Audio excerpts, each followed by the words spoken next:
Welcome to The World Today. I'm Waqas Majeed.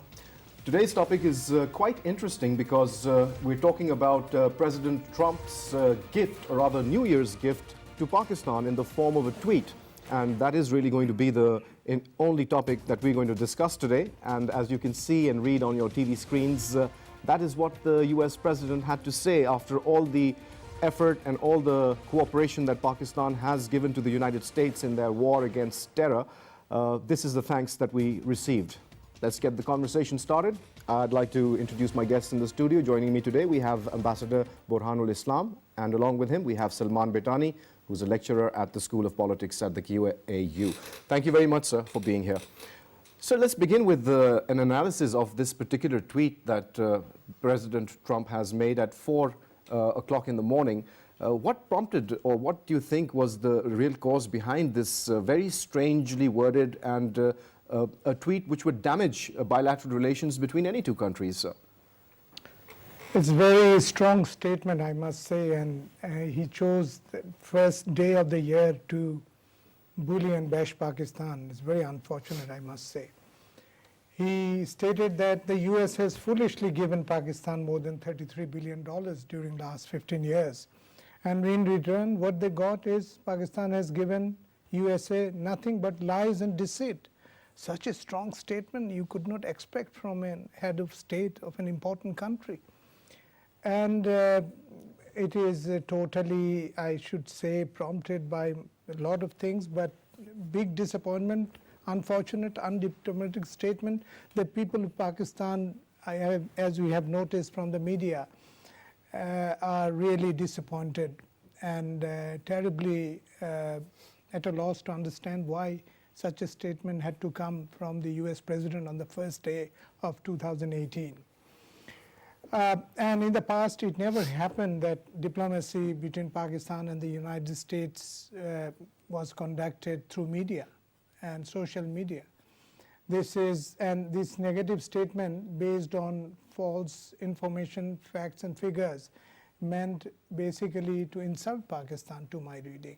I mean, in the public you'd be saying such a thing, and its response, of course, should come in such a way that some facts and figures we should give to the media, as Foreign Minister Khwaja Asif has noted and decided, and other details should be provided through official channels, to my reading.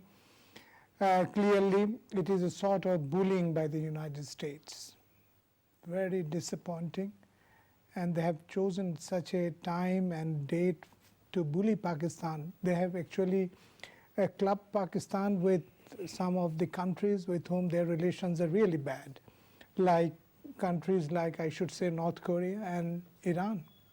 We have been, clubbed with them at a time when Pakistan has tried its best, did its best during the last 15, 20 years. Beyond what could measure in terms of money.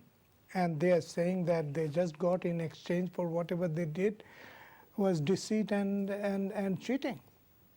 I am really terribly disappointed today. There could be many reasons, as you asked, why US has done. I would list it like that. One is that US is totally frustrated over its failure in Afghanistan, and it wants to shift the blame to Pakistan. Now, we've seen that they've been attempting to do that for quite some time as well. Sometimes. I would list you 4 or 5 other things that have come to my mind. And then internal struggle in the United States Capitol between the military establishment and White House and political leadership.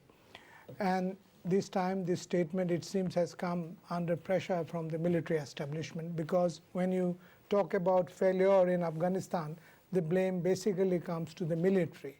They have spent trillions of dollars and lost over 100,000 military personnel in Afghanistan. They actually thought they have come to get a clean sheet and clear victory over Afghan people.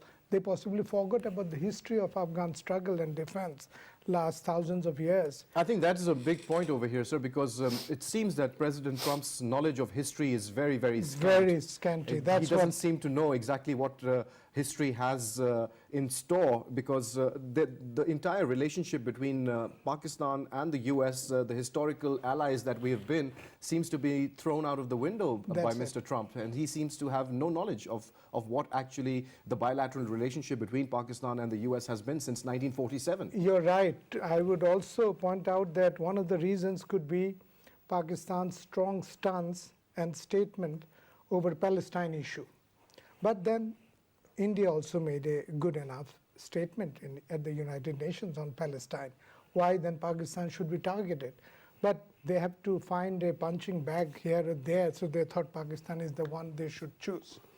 Then I should also say that our government possibly failed to prepare an appropriate response strategy after the President Trump had outlined his South Asia strategy 3 months ago. We should have done it well and put forward our points of view and whatever defense that we had. In 3 months, we should have improved communication between the two countries. We know that the Secretary of State visited, Secretary of Defense visited, and some technical teams came to Pakistan, but it seems that we haven't managed to clarify our positions. Lastly, I should say that our embassy in Washington possibly hasn't managed to work well. Normally, you could anticipate a major policy statement and position of USA in time and forewarn your government, Ministry of Foreign Affairs, to be able to take a position. And sometimes our embassies would manage to scuttle such efforts through mobilization of our community, through interaction with the intellectuals and parliamentarians and congressmen in Washington. I think we have lacked efficiency there, and proper measures our embassy didn't take.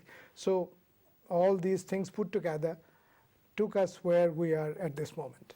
Salman, in your opinion, where do you see the Pakistan-American relationship heading? In which direction? I mean, it seems that the Americans are at loggerheads with Pakistan on almost each and every issue. Even recently, when an American national and a Canadian were rescued from the terrorists, there was some acknowledgement by Mr. Trump saying that the Pakistanis have recovered the hostages, and this shows that how they have now begun to respect the USA, and now that the USA is going to be great again. What does it all mean? Is that how countries conduct diplomacy? First of all, I think, as you have already mentioned, that he's very weak on his knowledge of history. But he's not only weak on his knowledge of history, but he's weak on the knowledge of diplomacy and international politics. And this is not an unusual development for me, at least. Most of the people are treating it as an unusual development. This was coming, this was in the offing. The kind of diplomacy that he has started the day he got into presidency. I mean, this is not the only example. He has left the Paris Accord. He has been talking differently regarding his other allies. He has been leaving business ventures and alliances. So he has been really nasty about UN's role. Their attitude at the United Nations just recently about Palestine was seen by the whole world. I mean, they were isolated in a way. Then if we come to the tweet specifically, first of all, tweets is a new trend. Tweeting is a new trend, and obviously tweets are not foreign policy principles. And it seems that the US president has taken the lead in this, or starting this trend. Maybe that credit should go to him. But still, I think other leaders in the world, they are really serious about it. And they because do not this is use a very this serious medium. business. They don't use Twitter to expunge I mean, it's their... not the mode to communicate. It's not the mode to give policy statement. Absolutely. Then coming to the tweet and talking about it, where he has used the words of deceits and lies, international politics does not give weightage to these kind of terminologies and jargons, one. Two, he has also used a term that we have been foolished by, or we have been befooled by Pakistanis. So what are you implying? What do you mean? You are implying that we were successful enough to achieve our foreign policy goal, our strategic goals, the goals that we had calculated for ourselves. And we have been successfully doing that. You have not been knowing it for these 15, 16 years, and you have pumped in $33 billion. I mean, is it a joke? But that's what is America a diplomatic joke? Salman, that's factually incorrect. That $33 billion over a period of 15 years was not aid given to Pakistan. A large portion of that amount was for payment for services rendered by Pakistan. And let's not forget that the kind of cooperation that Pakistan has given the Americans in their war against terror is second to none. Nobody else has sacrificed as much as Pakistan and has been the frontline state in this stupid war on terror. I agree with you, Waqas. If there is this factual mistake still, if you do content analysis of this tweet, what does it imply? It implies a very different and a very peculiar kind of picture, where there is a diplomatic failure, where there is a strategic political failure on part of Americans as well, if they think that they have been deceived. I mean, international politics is all about protecting your interests, safeguarding your interests. So if we have done that and you feel it, I mean, thank you, sir. And at the end of the day, talking about Pakistan-US relations, I think these are very important relations. And many people in the United States of America also consider Pakistan-US relations significantly seriously. I hope so, and I believe that there are many quarters in US who would also not be happy about this tweet, because Pakistan and US have a very age-old alliance. They have been working together. There have been different, variations, the up and low, highs and lows and the up and downs. But this relationship is very important, particularly in relationship to the Afghan question, particularly in relationship to whatever is going on in Afghanistan. And Pakistan is not Iraq, Pakistan is not even North Korea, Pakistan is a different entity. It's a very important player in South Asian politics. Some of the Indians are also really happy about it. I don't know why they are happy. They also are very weak on their lessons of international relations. Pakistan is a very important country of the region. And we have seen Pressler Amendment. Pakistan has survived post-Pressler Amendment political scenario. Even though in 1998, Pakistan kind of brushed away all the diplomatic and political pressures from the global community and it went for its nuclear tests. So in histories of states, these are not in issues and this is not the end of life. Pakistan has other avenues and scenarios as well, and I think very timely. Yes, but I want to say that there is this moment of silence for all those people who really went two steps ahead in justifying US's war as Pakistan's war. They have been telling us during all these 15 years that this was your war, this is our war, we are fighting our war, and somehow this has influenced our society as well. It has influenced our social fabric as well. So they should think retrospectively what they used to think about, what they speak about, and I think Trump's tweet is very clear. But at the end of the day, if there would be some trouble, at the end of the day, if there would be some issues in the relationship or the politics of South Asia, Pakistan has been going through hard waters. I mean, we have very less to lose. I mean, that's the scenario, and there are other players who have too much to lose in this relationship. Especially the Americans themselves. Especially the Americans. Well, moving forward, sir, looking at it's a situation that we find the American-US relationship in right now, is plausible, or hypothetically speaking, do you think that it might even come to a pass where the Pakistani government and state would request the American embassy to kindly remove themselves and their presence from Pakistan because they seem completely, the animosity being displayed by the American president towards Pakistan, it belies any kind of cooperation going forward, sir. So what would be Pakistan's point of view when it comes to that? I think that situation may not come, or we should not anticipate anything going to that direction, which is not in the interest of both the countries. It's a long-term ally. Partnership goes over 60 years. We have helped each other in different situations. So heart of hearts, one gentleman, which unfortunately is a sort of a hardliner or sort of a unreasonable leadership he's providing to USA.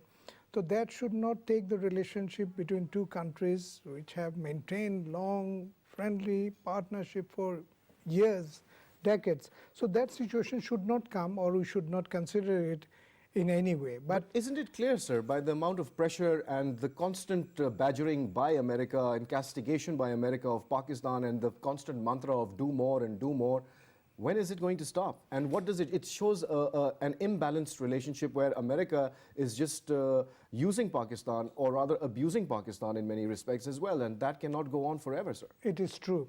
It is true, but situation you have to evaluate well and try to work out and consider as to how well we can chart out a real policy option for the government in terms of not allowing the relationship to go down so to the lowest ebb that to the point of no return. I think we have to take a pause and try to build it in such a way that respectfully we both the countries come out of the confrontation course.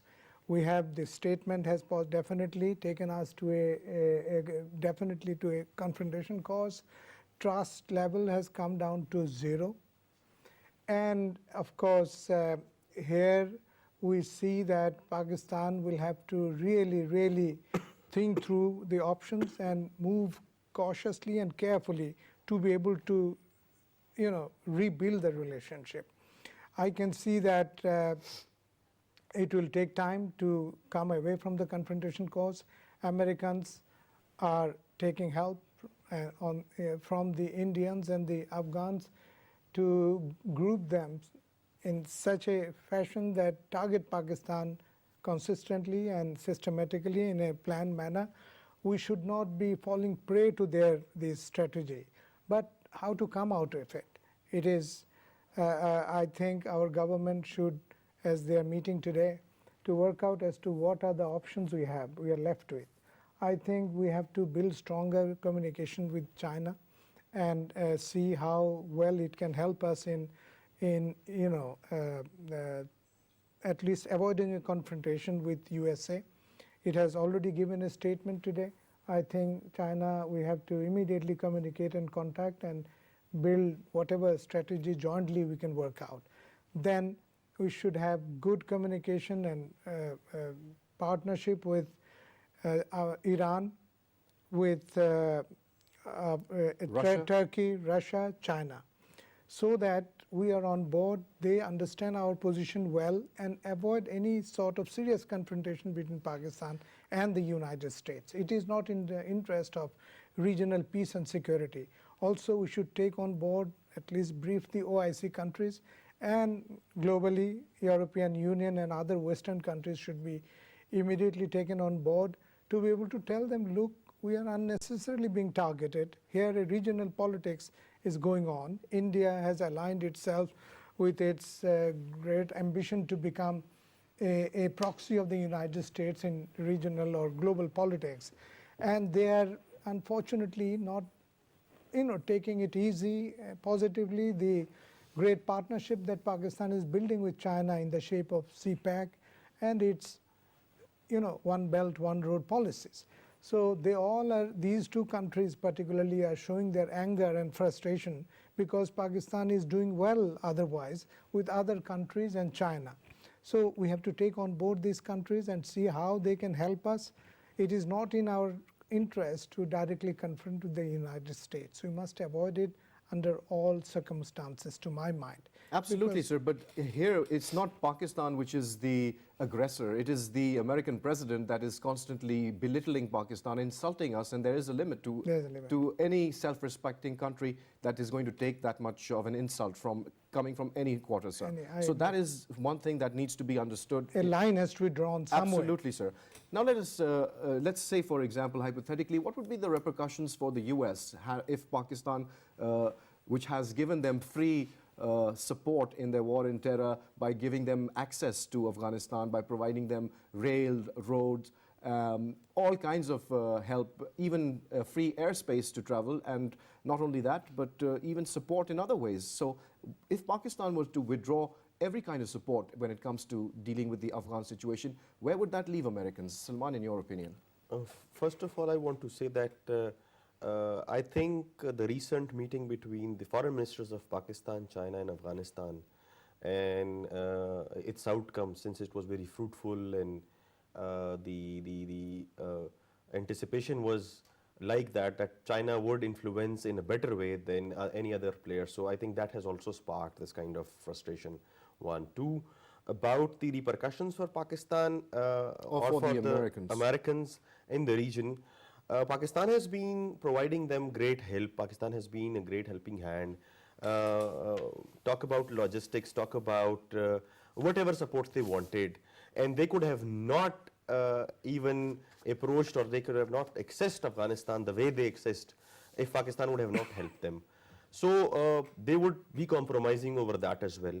Plus, Pakistan exercise definite influence geostrategically, geopolitically, and tactically as well. And Pakistan has also proven its mettle while it has been conducting these operations on Pak-Afghan border. Pakistan has somehow dealt with this issue of securing both borders. There was this thought about Pakistan's defense mechanism that it can only concentrate on Indian border. But over the period of time, it has helped Pakistan, this whole dealing with the menace, that no, the other side of the border can also be secured, and Pakistan has done that. The required number of troops are there, they are stationed over there, the border security is beefed up, and efforts are going for, establishing that Fence on the border. So US will be losing that tactical strategic support as well.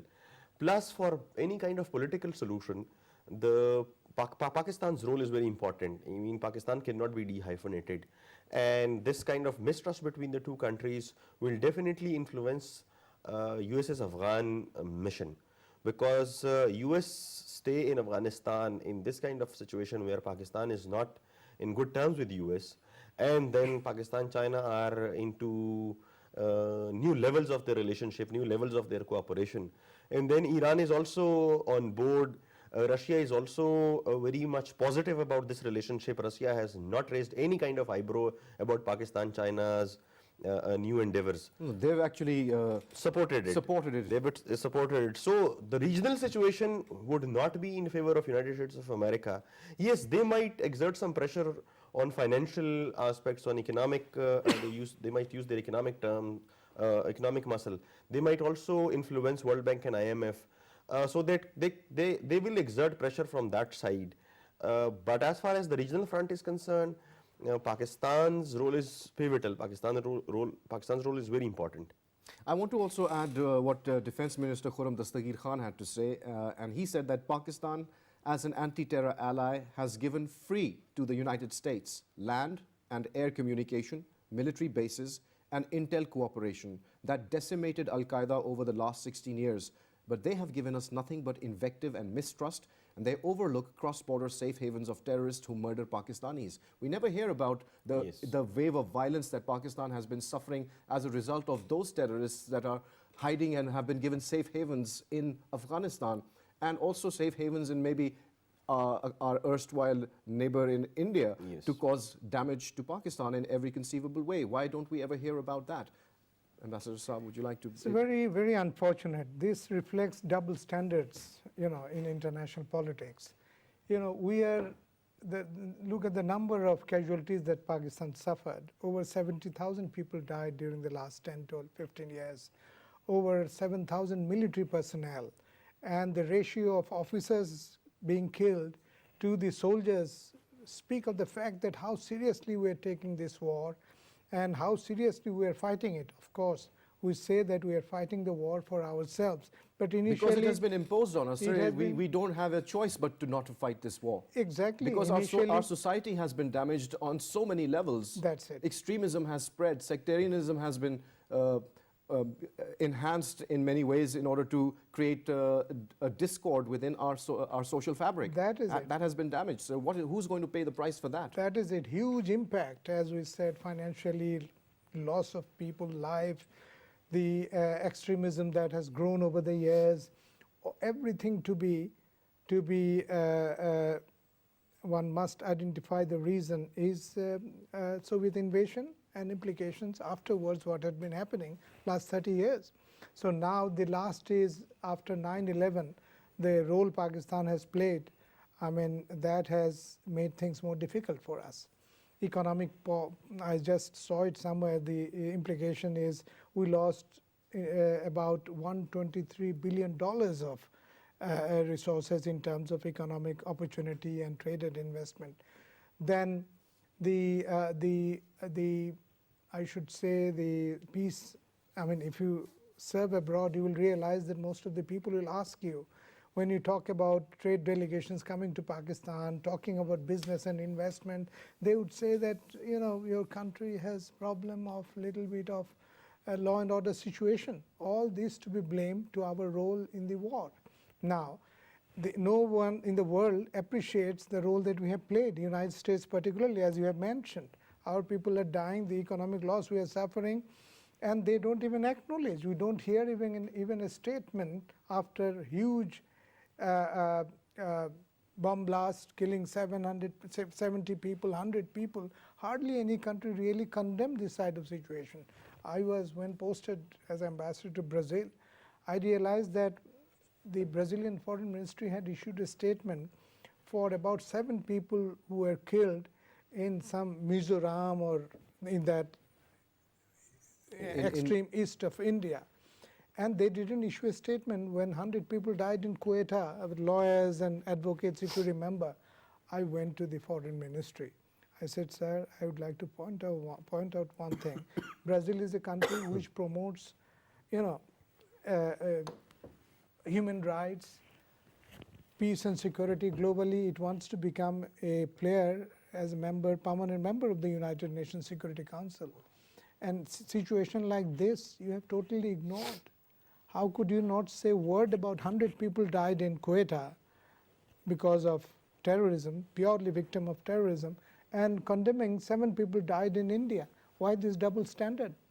While this is a situation, you expect Pakistan to support your claim as permanent member of the Security Council and not saying anything. This is globally, it has negative impact. You must realize that it is not Pakistan alone. It's a matter of principle on which you have faltered. You will not get international support, I'm afraid, if you continue to do so. The next morning, they issued a statement. Yeah, but unfortunately, it had to be prompted, sir. That is the sad part. And this is what we're witnessing throughout the West, actually. Yeah. When it comes to the issue of Kashmir, we don't hear the kind of sounds that are made when we see, for example, the Rohingya crisis that just took place also had a very delayed response from the West, who are supposedly the so-called upholders and flag bearers of human rights across the world. We don't see that. We don't see human rights being respected within the boundaries of the United States either. So why are we inflicted with these double standards when it comes to global politics? Salman, do you have a point of view on that? I think this is pretty natural in global politics. This happens. It depends on, there is this great responsibility on the shoulders of the diaspora that you have. I mean, you have to give credit to Indian diaspora who is living in United States of America, particularly people in Washington and some of Afghans as well. They have been working day and night against Pakistan. They have been doing this negative propaganda, and I think equal amount of response intellectually, rationally was not given. Somehow, maybe our foreign office somehow, people who are serving over there, they could not come up with a very viable kind of narrative to counter their thesis.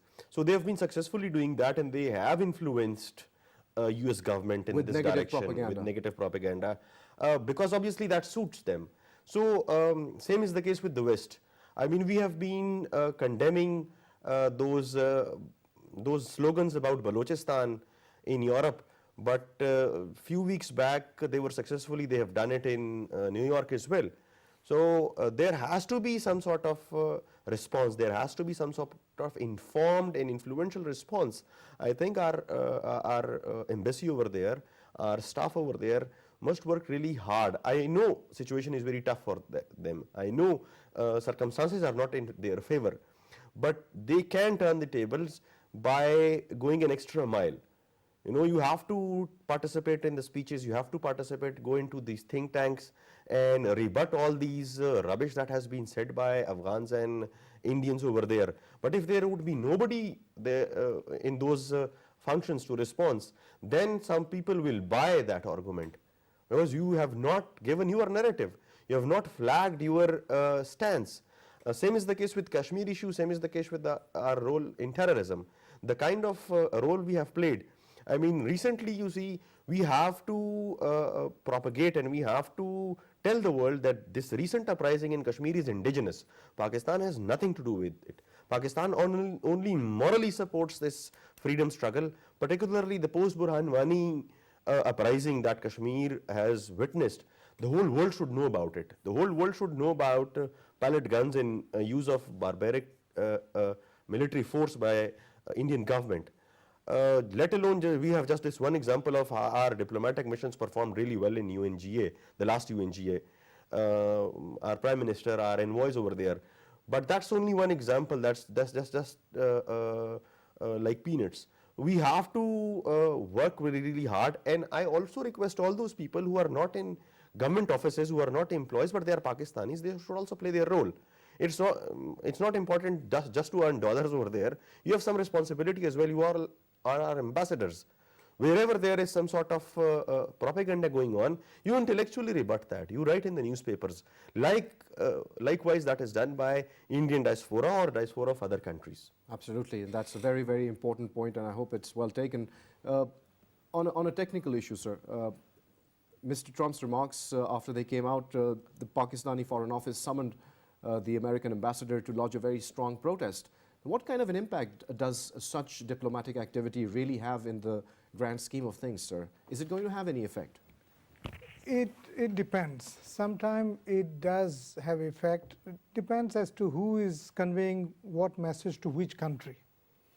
I mean, we are calling Americans to give a strong message will have a different impact than what if the American Foreign Ministry, State Department had called our ambassador in Washington and presented a strong demotion. It would have a different impact. Naturally, is the weightage of a country in the global politics. Having said that, I would say that this is a right message that our government has conveyed, that this kind of statement is unacceptable to Pakistan. This kind of bullying, I'm sure our ministry must have said, should not be repeated. Pakistan is a responsible and respectable country which should not be bullied publicly, openly, not even privately. This type of behavior is not acceptable. Message must have gone strong. It should be read in Washington today or tomorrow. With what importance, I don't know, but we should follow with a great articulation of our policy vis-a-vis USA. We should prepare appropriate response strategy with good coordination with our military establishment as to what is to be done if the United States decide to increase drone attacks, bringing in the drone in settled areas. What will you do? Are you going to strike down some of those drones? What will be the implication? Escalation of conflict between Pakistan and USA. You have to work out and plan as to what extent you can go. It cannot be allowed to go beyond a certain limit to come to a direct confrontation, military confrontation between Pakistan and USA, because conventional strike of any sort from Afghanistan by the USA will put us in a trial, difficult situation. I would pray that that situation is avoided. These statements and sort of conveying strong messages are good, but to the extent that it doesn't take you to a military direct confrontation. Absolutely, with a superpower with whom I think we are not in a position to take direct heat of any sort, or fighting or taking our whatever anger the country has to their houses. They would realize. But the tragedy, sir, here is that why is it that the American president fails to appreciate or even understand the dynamics that are at play here in the South Asian region, especially when it comes to Pakistan's position in global politics, when it comes to the issue of Kashmir, when it comes to Indian involvement in spreading terrorism in Pakistan, when it comes to the issue of Afghanistan and how they have lost the war in Afghanistan, which they claim to be winning, just the way they lost the war in Vietnam, and now they're trying to use Pakistan as a scapegoat and blaming Pakistan for their failures. Why can't they look inwards and do some introspection? Maybe that will help them. And that's something that Hillary Clinton also once said during one of her meetings, or when she was being grilled by the Senate. She said that clearly, that we have betrayed Pakistan on so many occasions. So what do you expect from us? Salman, how is this going to be, how can we mend fences with our relationship when it comes to America, when the president simply refuses to acknowledge facts and reality? I think this is not a proper time for mending fences. I mean, we want that, we should do that, but this would not happen. Obviously, American polity, American state structure would not go against what their president has said. That is very natural. No matter how irrational that statement is, but they would go by that. But still, I would agree with the Ambassador Saab that we should not go on any confrontational phase, because that is not in the interest of both the countries. We are on a different path, we have chosen a different path, we are embarking upon an economic outlook for our state, and we are kind of moving away from our strategic identity, and we are kind of, you know, embarking upon this new avenue of politics, that is the participation in BRI and all. So this is not the moment of doing any kind of confrontation. But we can capitalize on our good relationships. There are people, there are friends of Pakistan in America. We can involve them. We could do better lobbying, and we could come up with such diplomacy which would be helpful to mend fences. There could be some strong statements as well. Plus, there should be some restraint as well. I mean, there should be a balanced response. We should not overstep, because Trump might be provoking us. Trump might have this idea of provoking Pakistan and then creating a case against Pakistan and convincing his Senate and Congress and people that, look, Pakistan is this kind of a state, Pakistan has done this and that, so we are not in a mood to foster our relationship further. Though everybody knows, Americans also know this thing, even Indians have this thing in mind, that Pakistan's role is very important, it is pivotal. I have listened to people, I have read them in America as well, who consider Pakistan's role very important, and they agree to the fact that until and unless you satisfy Pakistan's security concerns in South Asia vis-a-vis Indian role in Afghanistan, you cannot expect them to behave the way you want them to behave. And a solution for the Kashmir conflict. Definitely. Which has been on the United Nations agenda since God knows when, and we see no progress being made there at all. I mean, they should consider that this indigenous uprising that took place in Kashmir recently, maybe they should and the start Indian with role. holding the plebiscite that they were supposed to hold in the beginning. Yes, That they was should do never it. happened. I mean, this is the time to resolve Kashmir issue. This is the time to resolve, because obviously Kashmiri people are really suffering. Let alone the international politics, and let alone the direction of international politics and South Asian politics. Think about Kashmiri people. Yeah, where is America's human rights claim when they talk about Kashmir? I think Americans' human rights claim all kind of sank into the Syrian episode, the kind of dubious role that they have played. We have seen their senators talking to Bakr al-Baghdadi. I mean, their role has been really dubious about ISIS. And now we are seeing the resurgence of ISIS in Afghanistan, which is actually an unusual phenomenon. It is an unnatural phenomenon. Daesh or ISIS has no say, no ideological influence in this region. Taliban had a say, Taliban have a say, Al-Qaeda had a say. People used to get influence from their ideological orientations. But Daesh is not being welcomed, it is not being followed, it is not being endorsed by people of Afghanistan or South Asia or Pakistan or anywhere. So this resurgence is also very peculiar, and their own ally, the ex-president of Afghanistan, has been accusing United States of America directly that they are somehow involved, or they are sponsoring the rise of ISIS to check some other developments in the region. Well, it's very unfortunate, but let's also talk about the statement by the ISPR chief recently in his press talk. He said that we are receiving threats, but once it comes to Pakistan, we are all one, and no more do more for anyone. We have fought 2 imposed wars. That is from the ISPR chief's mouth. So how do you analyze this particular statement, sir? I think very important statement, very bold statement, clearly putting on the table as to how far we can go, and also what now the United States must do. You know, this do more mantra cannot run unilaterally and one-sided. It has to be both-sided. We need you to do some things, and we have done whatever you wanted us to do. Don't push us more. I think very good statement by that spokesman, ISPR spokesman. Also earlier, if you remember, 3 months ago, our Chief of Staff made a good statement. What we want from the United States, we have done enough for the United States. What we want now is respect and dignity and recognition of our hard work, And not bullies as you somebody were should ask the American president that had Pakistan not supported their war against terror, where is Al-Qaeda today? Pakistan has been the most important country in defeating Al-Qaeda. That is it. That is, they Why must do we have no understand. acknowledgement of that? I think our foreign ministry now should sit and make an appropriate and detailed plan to counter everything the president said, partly publicly, Why partly. is the president so uninformed or ill-informed about reality and the facts that are actually being played out on the ground in global politics, sir? Sometimes they intentionally ignore those to be able to, you know, they have a statement they prepared, wants to put it forward, doesn't matter fact says what. So that's what we have to show them the mirror, and facts and figures to be given, something to publicly as well. A strong tweet should go from our Prime Minister tomorrow saying that, look, you have given this much we have done. So it is facts and figures are wrong totally, and that we should not use the term as we normally use, that for the services provided. We are not services provided. We fought for you, and we have facilitated some of the things. When As you say the allies. services, it's As allies. As allies. And we have not seen the Wrong kind of term. reciprocation that allies would deserve. That's Unfortunately, the relationship has been tilted heavily in America's balance, in America's favor.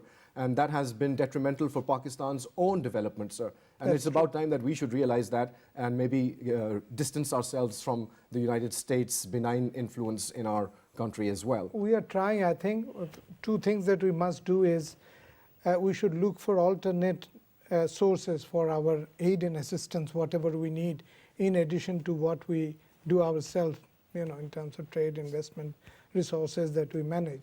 I think we should totally stop dependence on USA. Second, we must be mindful of the hidden agenda possibly of the United States and India. That is, to my mind, is our strategic asset.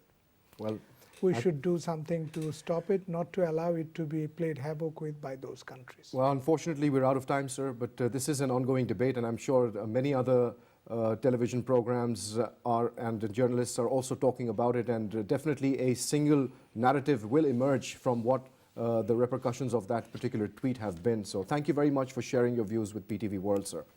And in conclusion, we'd like to say that there is a movie called Charlie Wilson's War. Maybe the president should watch that, and it might educate him about world history. And on that note, it's goodbye.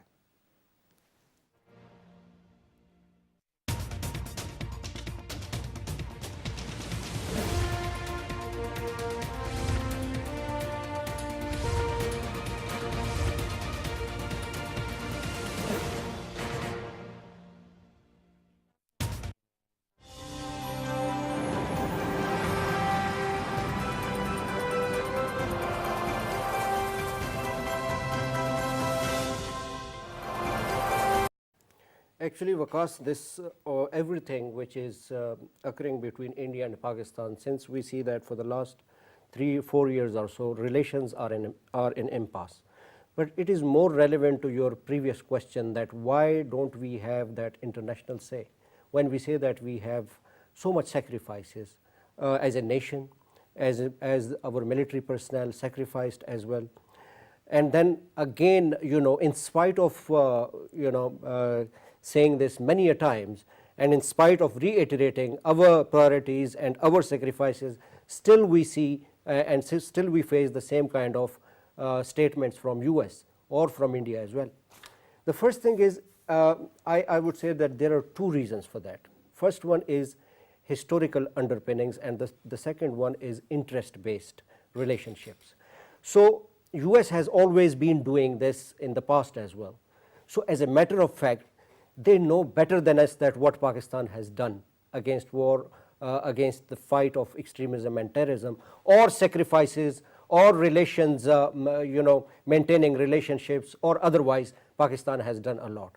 They know much, much better than us, and they are much more aware that how to resolve disputes, how to resolve issues amongst neighbors. But keeping in realm these Trumpian policies, they want to inject this disintegration policies in our region deliberately, so that we are confront against each other and they can achieve their nefarious designs. Remember that US is looking for its own interest. Remember that India has never been a faithful partner. So India is looking for its own interest. US is looking for its own interest. Well, they deserve each other, I would say. They deserve each other. Now, coming back to your question, that relations between India and Pakistan, until and unless we come out of this trite and hackneyed, I would say, foreign policy syndrome, the situation would be, it would linger on in the same way. So we have great hopes and aspirations for our policymakers, because they do have a very delicate task ahead to make sure that Pakistan comes through from all these challenges and turns those challenges into opportunities. Thank you very much, gentlemen, for taking out the time and sharing your views with PTV World. Well, you heard the conversation, and in conclusion, we'd always like to say that we hope and we pray that 2018 is far better for the entire world than 2017 was. And on that hope and prayer, it's goodbye.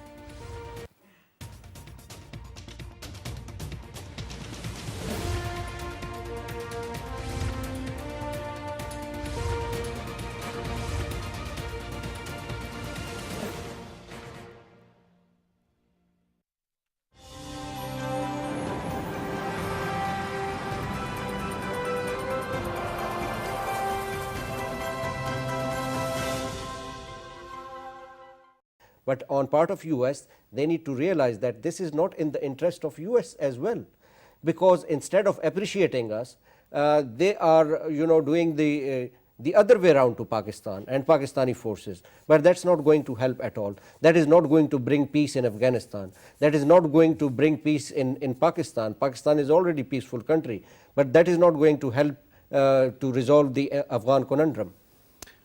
Burhan Sahib, you wanted to say something? Actually, I wanted to say that since the issue of Trump administration, President Trump's, is at home, so the only issue they can get extra mileage is that provide a diplomatic rhetoric in Afghanistan. Basically, they do not understand at the moment. Their European allies have convinced them that Pakistan is part of the solution. Pakistan is working with the European Union and other allies in the region. The only issue why they came up with this kind of language is to put on Pakistan really a lot of pressure, because in international, as you might have recently witnessed the resolution on the United Nations in Jerusalem, and there will be many more come in terms of US new policies. So what US does is, it's like always, they put a pressure on one side in order to soften Pakistani stances and give them caviar that, all right, if you listen to us, we will not smother you at international forums, and then also that if this will happen, then we would do this. It's carrot and stick. But well, Mr. Trump just got $280 million funding from the UN, so that's an indication of which direction we're all moving in. But so, thank you very much. But I would say that Pakistan is not going to budge about these threatened tones. And it should not. It should never. And thank you very much for taking out the time and sharing your views with PTV World. Well, you heard the conversation, and in conclusion, we'd like to say that whatever happens does happen for the better of the people, and the government is supposed to serve the people, and that is the main issue. And what we're seeing here is unfortunately the opposite of that, and we hope and pray that governments across the world do their course correction rather sooner than later. With that hope and on that note, it's goodbye.